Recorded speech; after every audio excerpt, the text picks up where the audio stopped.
C'est une trouvaille que je voudrais vous montrer. Attendez, voilà, il est là, il est couvert de verre de gris, c'est un plateau en bronze. Le verre de gris, en fait, c'est simplement de la rouille.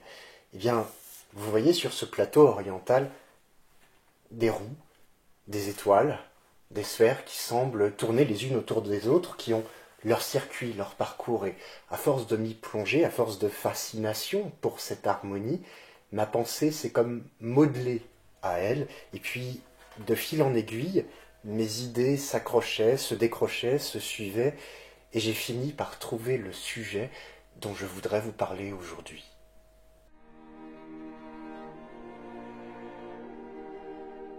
Voyageurs de passage, fraternité, amis, resituons-nous dans le contexte d'époque. Tout se déroule durant les féries latines, des fêtes où sont conviés des peuples voisins de Rome, qui durent plusieurs jours et durant lesquels on procède à de nombreux rituels, dont des sacrifices. Il convient particulièrement d'être assidu à ces rituels, c'est ce qu'on appelle la pietas.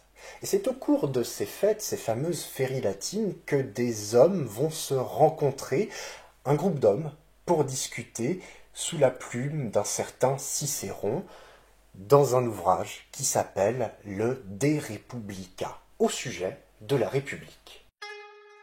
Ainsi, à l'abri des préoccupations, pour ne pas dire des occupations urbaines, nos convives vont devoir trouver un sujet. L'un des invités arrive et parle d'une parélie qu'il a vue sur le forum. Une parélie, c'est simplement un phénomène optique qu'on voit dans le ciel et qui donne l'impression d'avoir un deuxième soleil à côté du premier. Le mot parélie vient du grec, para, à côté, hélios, le soleil, tout simplement. Mais ce n'est pas ce qui importe aux invités. L'idée n'est pas de savoir si l'on doit donner du crédit ou non aux témoins, non, non. L'idée, c'est qu'à partir de là, on doit mener réflexion. On doit établir une ratio, c'est-à-dire un discours construit, un calcul. Au début, les convives rient un petit peu. Que va-t-on faire? Penser à déterminer lequel des deux soleils doit régir le monde. Ils s'en amusent finalement. Ils se demandent ce que les philosophes grecs auraient pensé, eux qui ont quand même une certaine hiérarchie pour les sujets. Et puis, un des convives se souvient d'un autre objet, la sphère d'Archimède. Une sphère d'Archimède est un ensemble formé d'anneaux plus ou moins grands qui ont tous le même centre, ils sont concentriques. On parle par ailleurs de sphère armillaire, puisque armillae en latin signifie les anneaux. Eh bien, cette sphère a cela de particulier qu'on peut l'actionner, de sorte que les astres qui sont représentés sur les anneaux se déplacent tous en même temps dans une très grande harmonie. Devant ce chef-d'œuvre technique d'imitation de la nature, devant ce délice pour les yeux, les convives vont pouvoir trouver un sujet, à savoir quel est le meilleur des gouvernements. Cela peut paraître étonnant d'arriver à un tel sujet en voyant une sphère armillaire. En vérité, les mouvements qu'on observe dans les étoiles sont autant de transformations. Et ces transformations sont particulièrement visibles à l'échelle terrestre, qui est un monde imparfait. Par exemple, une monarchie va pouvoir dégénérer en tyrannie, tyrannie qui sera peut-être renversée par une oligarchie, etc. À l'image de ce que faisait Platon, les penseurs romains, surtout Cicéron, vont pouvoir rétablir une histoire des institutions. Mais il y a plus.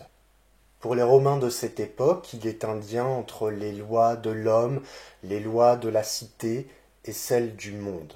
Toutes les disciplines, d'une manière ou d'une autre, qu'on s'intéresse aux espèces animales, à l'astronomie, aux institutions, etc., toutes sont subsumées dans une grande question architecte qui est quelles sont les lois de l'univers. Et quelle est la meilleure personne pour répondre à cette question?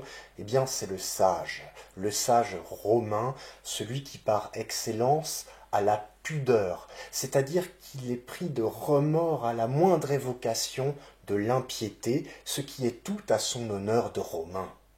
Le sens de la mesure du législateur romain doit suivre une modération naturelle, une tempérance universelle que l'on peut retrouver dans le moindre détail, aussi vulgaire soit-il, il faut investir la natura rerum, la nature des choses, de manière à déterminer les meilleures mœurs individuelles et collectives, afin d'établir les conditions où chacun pourra atteindre le bonheur.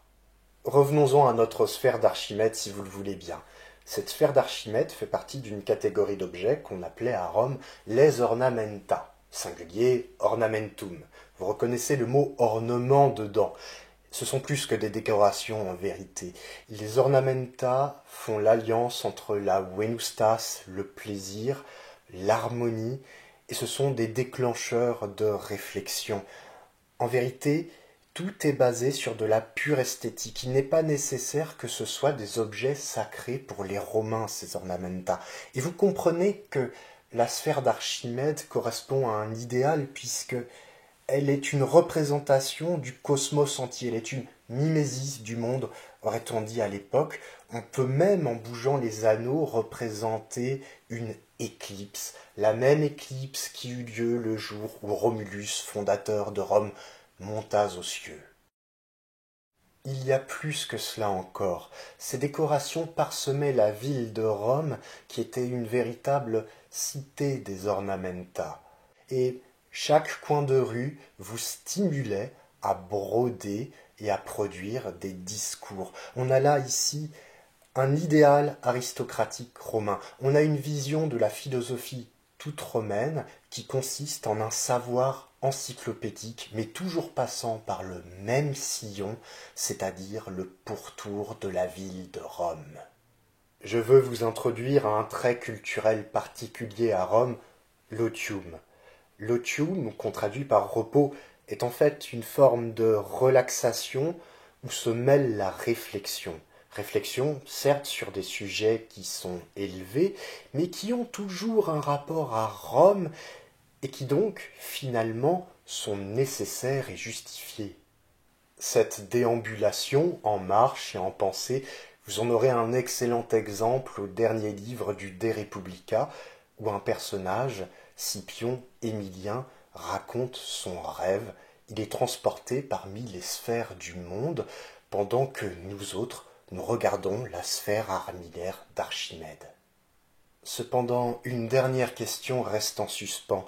Comment concilier dans cette société romaine, d'un côté l'otium, cette réflexion active mais très libre, et de l'autre la pietas, l'assiduité rituelle tout à fait rigide? Voilà la résolution, selon Cicéron, mais pas seulement. La nature est un guide qui permet de semer les bonnes mœurs dans la population et de trouver des meilleures institutions, et donc de les faire au mieux pratiquer les rituels de la naissance jusqu'à leur funérailles. Cela signifie que l'otium, ce repos actif, permet de mieux penser la pietas, l'assiduité au culte. L'otium est le pendant de la pietas, l'un a besoin de l'autre pour les Romains. De même que les auteurs grecs sont traduits en latin, de même que les objets comme la sphère d'Archimède sont les fruits d'une conquête, eh bien la philosophie, elle aussi, est adaptée à la pensée romaine. Le plus important du De Republica est exprimé à demi-mot. Scipion Émilien était un personnage très en vue à Rome, un grand général, un homme instruit et un consul, c'est-à-dire un haut chef dans les institutions romaines. Il a été assassiné et cet assassinat a préludé à la première guerre civile romaine. De son côté, Cicéron, avant le moment d'écriture du texte, a plaidé contre Catilina, un homme qui avait fomenté une conjuration pour renverser l'État romain et arriver à sa tête. Cela signifie que Scipion Émilien n'avait pas réussi à préserver l'harmonie, mais Cicéron, lui, y était finalement parvenu. Si vous voulez nous encourager à poursuivre avec ce format, mettez un pouce, parlez de cette vidéo autour de vous, partagez-la et abonnez-vous.